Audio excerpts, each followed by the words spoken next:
Imagine not being able to read the paper because your hands were shaking. Imagine not being able to read newsprint as your world faded to black. The National Federation of the Blind, Newsline, Indiana.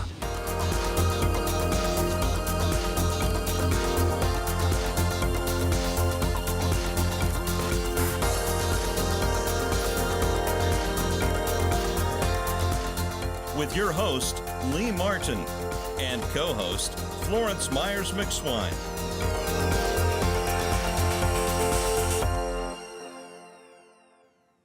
We want to welcome you to the National Federation of the Blind Newsline Indiana show. This is a very important show to many citizens throughout the state of Indiana and around the country. And it's a free service that's a program of the National Federation of the Blind. This free service is sponsored through our state Talking Book and Braille Library services. They're our state sponsor, and it's a great service for many Hoosiers, over 150,000 Hoosiers that are blind and visually impaired qualifies for this service. And then there's a substantial amount of other individuals that qualify for this services, such as those that have certain forms of dyslexia, those that have different, well, what we want to call it, Florence? Neuropathies? Yeah, neuropathy. Other print challenge conditions as well. So, you know, we have these services that are available for individuals that are, you know, even amputees now. We have different tools and devices, which we will be explaining here on the program. Now, what it is that individuals can read newspapers and magazines. For the first time, a lot of individuals have never seen print. They can now access it through a number of devices, which we'll be talking about. And if you follow along with our commercials, you'll be able to pick up a lot of information pertaining to the service. Florence, you want to talk a little bit about the magazines that we have? We've got 30 seconds. Oh, I can talk about that in 30 seconds, Lee. There are various magazines. I always start with AARP. For some reason, Lee likes for me to emphasize that because maybe my age. But there's magazines for people who are coping with diabetes. There's Diabetes Forecast. There's PC Magazine. There are Guidepost magazines for our family, such as Family Fun, Family Circle. Also, WebMD magazine. And there's also newspapers. If you want to read your Indianapolis Star, if you want to read over 14 different newspapers throughout the state of Indiana, you have that availability and access now. And we'll be showing you how you can access these services and the devices. So stay tuned.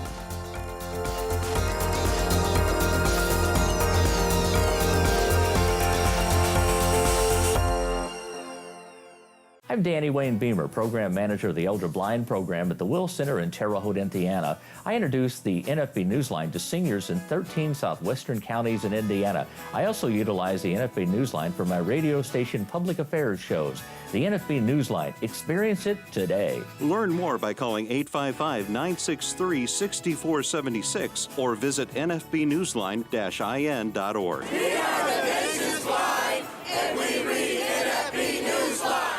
If you or someone you know is visually impaired or print challenged, the National Federation of the Blind has a resource you need. Wow, I scored a touchdown when I found sports on NFB Newsline. I enjoy reading TV guide listings on NFB Newsline. Learn more by calling 855-963-6476 or visit nfbnewsline-in.org. We are the nation's blind. We read NFB Newsline. It's free.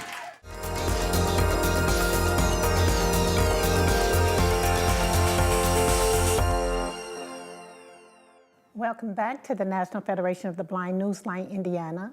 And it's a pleasure today to have a very special guest from Easter Seals Crossroads. And we'd like to welcome Mr. Brian Norton. And Mr. Norton, welcome to the show. Yeah, thank you. Glad to be here. Thank you guys for inviting me. And Mr. Norton, what is your title at Easter Seals Crossroads? So my title is Director of Assistive Technology, and that's at Easter Seals Crossroads, and also Director of AT for the InData project, which is Indiana's Assistive Technology Act. Okay. Now, tell us a little bit about that. Yeah, so as an organization, so Easter Seals Crossroads has been around for a long, long time, since 1936, and we are a disability services organization, and so we provide all sorts of different types of services for folks of all abilities, with the main goal in mind of making sure that folks are able to participate in all aspects of life. That could be at school, work, home, or play, and be as independent in those activities as possible. And so as an organization, we provide lots of different services. So it could be medical services, so occupational therapy, physical therapy, speech therapy. We have programs, deaf community services. We also have a speech and hearing clinic located at Easter Seals Crossroads. We do adaptive driving, home modifications, autism services, so diagnostic services and therapy services. And a very large employment program, one of the largest employment programs here in the state of Indiana, working with folks who have disabilities to gain employment, to be employed, and to be able to kind of get back into the workforce. And then my particular program there is assistive technology. And so we take a look at folks' needs and look at what they're trying to do, and then look at how technology can play a part in that and helping them to be a little bit more maybe effective at doing a particular task or efficient at doing a particular task. But again, end goal for us is any amount of independence that we can provide is what we want to do. So we're trying to help people just be more independent, no matter where they find themselves. Now, there's a lot of entities that work right along with Crossroads. Could you share some of those other entities that, if a person wants to apply for Crossroads services, Sure. Yeah, so we receive referrals from lots of different places like vocational rehabilitation, which is a state agency helping folks get back to work, and so that's a big funding source, but also referral source for us. The VA prosthetics. Employers call us directly when they have an employee who's struggling. Folks will call us in private pay situations, wanting just kind of either training or assistance. Medical insurance, doctors will refer folks to us for services. Lots of different ways to be able to kind of be sent over for our services, whether that's self-referral or through other entities. And so we do work really hard to partner with lots of different organizations and other kinds of things around the state, and so there's a lot of those places. Okay. Now you say partnering in with those other entities. Now, if I wanted services through Easter Seals Crossroads, can you tell me what I would need to do? Yeah, so I think the first thing is if you want to find out more about our organization, I would send you to our website. So you can go to eastersealscrossroads.org, and that's a great place to kind of learn all of the different types of services that we provide. There's a contact form there if you're interested in a particular service. We can get back with you and put you in touch with folks from that particular department that might be helpful for you. If you're looking for specific things for assistive technology, we actually have a microsite as well, and that is eastersealstech.com. And so that kind of is a sister site to the overall agency website. But that's where you would find all about assistive technology as well. And again, there's a place for you to be able to kind of contact us, ask a question, and then we'll get back in touch with you to be able to kind of help make sure that you're routed to the right place. Now, for a person that's technically challenged, okay, and they do not understand not a word we said about any technology Sure. or adaptive technology, and they wanted to get started with Easter Seals Crossroads, what would be their best path? Yeah, so if the web is scary and getting access to the web to do that, you can always give us a call as well. And so that is here in Indianapolis, 317-466-1000, 466-1000, or you can call our assistive technology department, and that's 888-466-1314. And we have someone who will answer the phone and help get you to where you need to be. Now, Brian, you mentioned that Easter Seals Crossroads has been around since 1936. Yes. Okay, and I know you haven't been there that long. Right. That's a little before my time, yes. So tell me, how did you get involved with Crossroads, Sure. Easter Seals Crossroads? Sure, so I've been at Easter Seals Crossroads for 22 years. I started at Easter Seals Crossroads directly out of college. I had, in college, worked at a couple of different places. I worked in a group home during school. So while I was going to school, I worked at a group home. But then also during the summers, I worked at a camp. The camp was specifically for folks with disabilities. And I learned a lot, and I just kind of fell in love working with folks and again, helping them become or have a sense of more independence in what they're doing. And so I just kind of fell in love with folks who have disabilities and really kind of felt a calling to kind of go into that kind of work. As far as Easter Seals Crossroads, it kind of happenstance. My wife ended up working with someone who was in the marketing department at Easter Seals Crossroads 22 years ago, picked up a brochure, and when I graduated, I applied, and I got my first job there in the employment division. So I worked in employment there. And what we did there was we really worked hard helping folks who wanted to get back into a vocation, into employment, learn interviewing skills, resume writing skills. We would then make contacts for them. So we would do some job development services, making contacts with different employers that had opportunities that would match up with their skills and abilities, and set up interviews for them. And then again, as a follow-along service, provide follow-along services to them once they did get the job to make sure that the relationship between the employer and the employee was going well and things would be successful there. And so I started in employment. A couple years after that, it was interesting. I had done a couple of lower tech types of accommodations for some of the employees I was working with, and I guess it caught the eye of some folks in our AT department. So we've been providing AT services since 1979, they asked me, hey, you think about being in assistive technology? And at that point, I said no. I was scared. I didn't know a whole lot about computers, didn't know a whole lot about technology, where to plug a keyboard in, where to do that kind of stuff. And so, but they took their time, and I've obviously picked up a couple of things over the years. It's been a good experience. Most definitely, you picked up some things, and you're sharing it so very well. Yeah. So we're going to take a short pause, and we'll be right back to talk a little bit more about the employment plight in the disabled community and how Easter Seals Crossroads and individuals such as Brian Norton are helping that to become a less task for those that are seeking employment with disabilities. So stay tuned.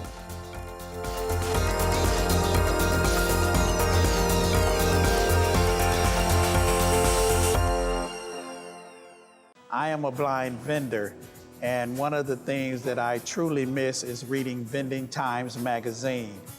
Hoosiers can hear Indiana magazines, circulars, national magazines, and information from across the globe. Learn more by calling 855-963-6476 or visit nfbnewsline-in.org. It is a fantastic service. Subscribe free to NFB Newsline today. We are the nation's blind, and we read NFB Newsline. As I travel the nation, I read NFB Newsline. I live in Valparaiso, Indiana, and I listen to my local news on NFB Newsline. As a student, I enjoy reading current events on NFB Newsline. Learn more by calling 855-963-6476 or visit nfbnewsline-in.org. Subscribe free to NFB Newsline today.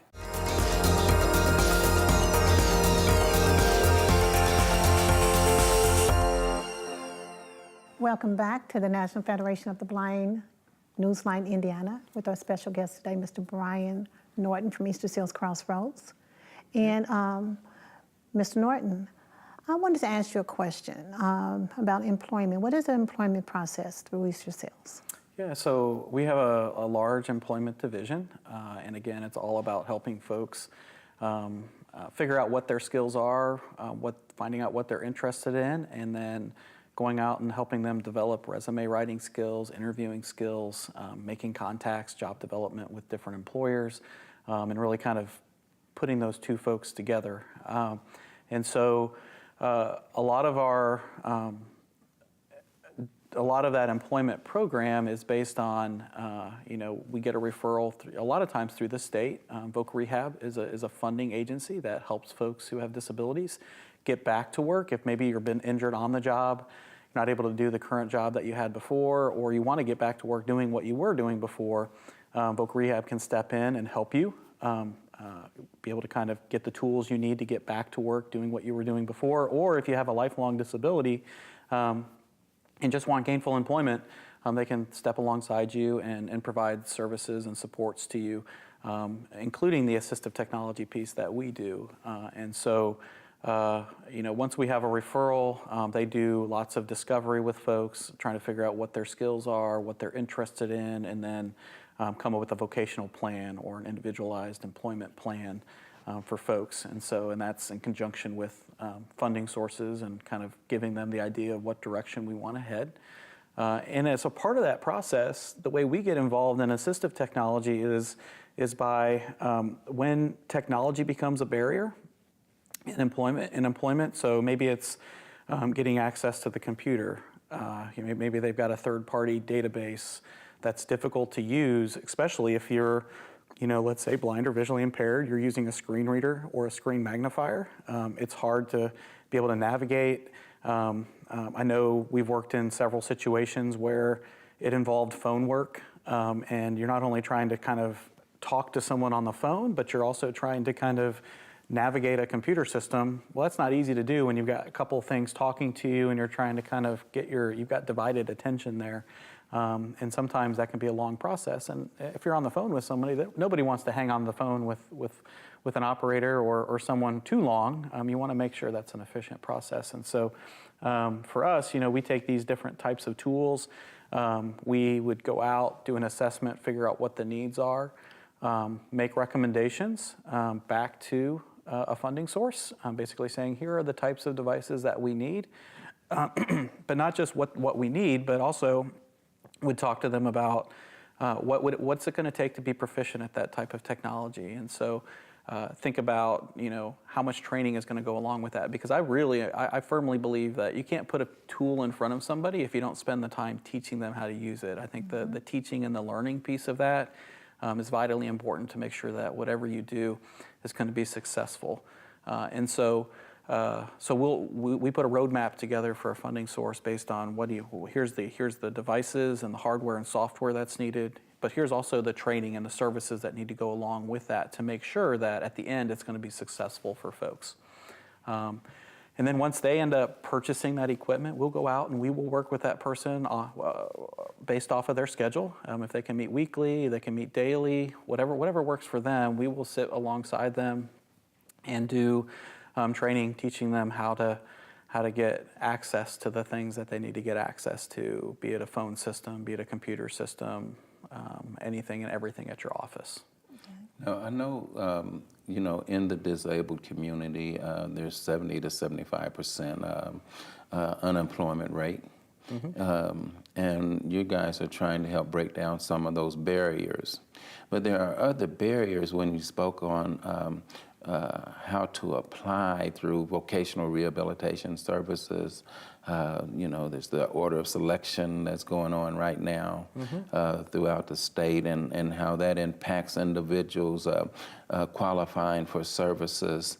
Has that impacted you guys much at all as far as seeing people being denied or falling through the cracks? Not necessarily, not as much as you might think. And so, I mean, there are probably certain folks that they're not ever, from my understanding, made not eligible for services through Voc Rehab, but they're put on a deferred list through Voc Rehab. And so, again, I'm not a representative of Voc Rehab, but I think, in certain instances, you might be put on a deferred list instead of being able to receive immediate services. And, we're still pretty busy with the folks that we have, and so we haven't seen a large drop-off, but I would say there's been a little bit of a drop-off in the referrals that we've seen for individuals, but again, it hasn't been tremendous, so. Okay. Okay, and you work directly with the accessibility equipment, so are there any other individuals at Crossroads who do what you do? You go out to the clients, is that how that works? Yeah, absolutely. So we have two sides to our assistive technology program. We have a clinical assistive technology program, and that's a fee for service, and so that's where you're really going to get comprehensive services. So for that employment part, that's where individuals, we have about 7 or 8 individuals who work in that department, and they travel the state to your door, wherever they need to go to work with you, to be able to help figure out what your needs are, and then make recommendations, and then provide the training and follow along on that equipment as well. And so that's our clinical program.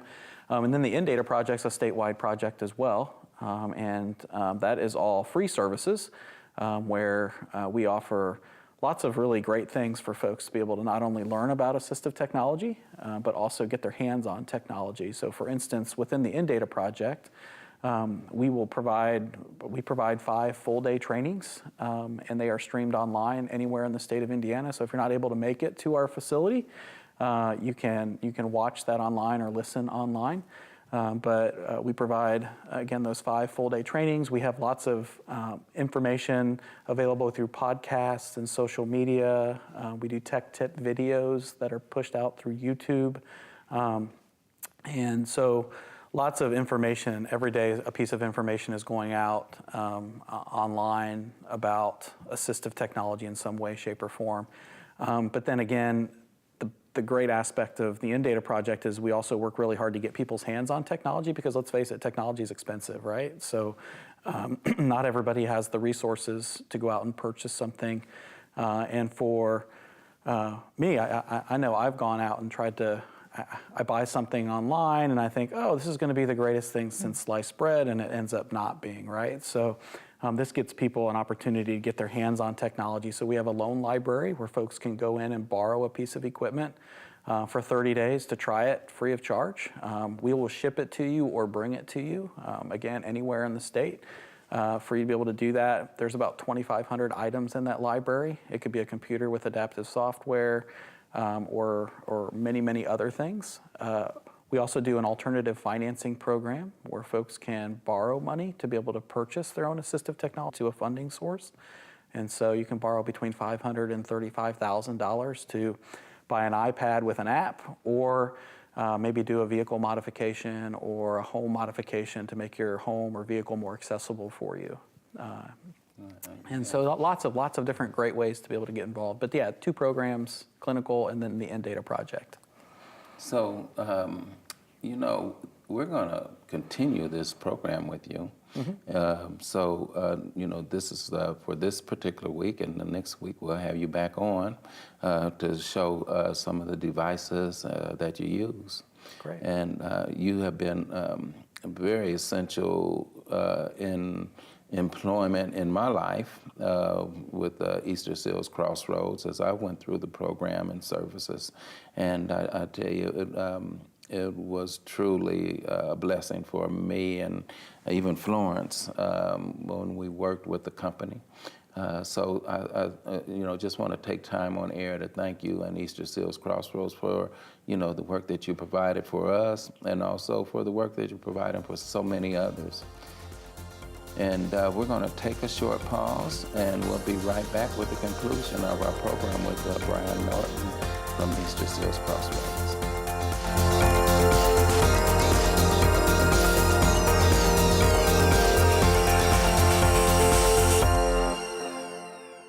The National Federation of the Blind knows that blindness is not the characteristic that defines you or your future.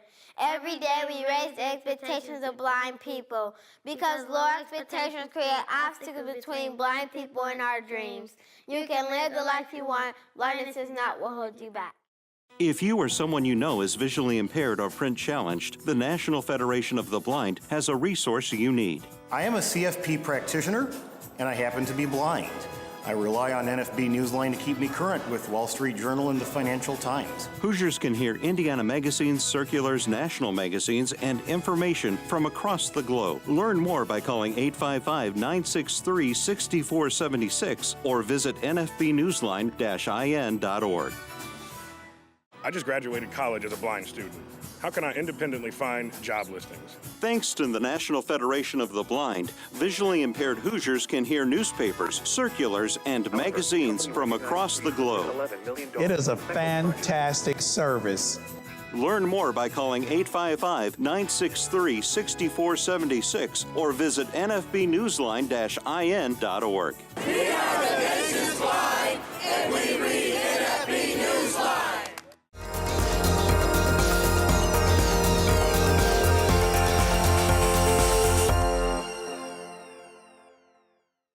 I want to welcome you back for the conclusion of our show today with the National Federation of the Blind, Newsline, Indiana.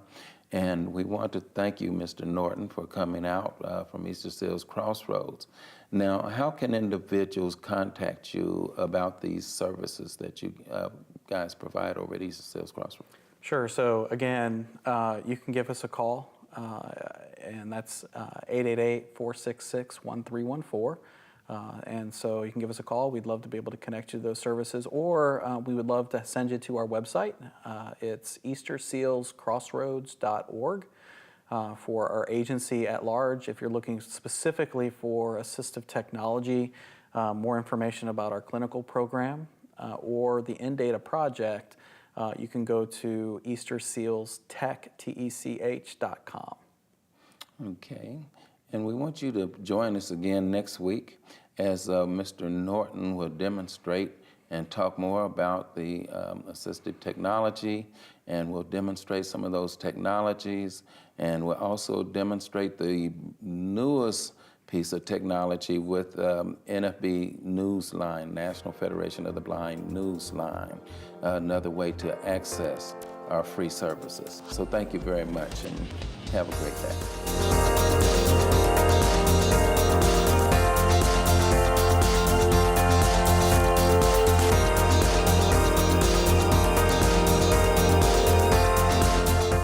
National Federation of the Blind, Newsline, Indiana.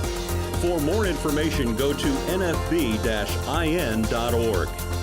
or call 855-963-6476. That's 855-963-6476.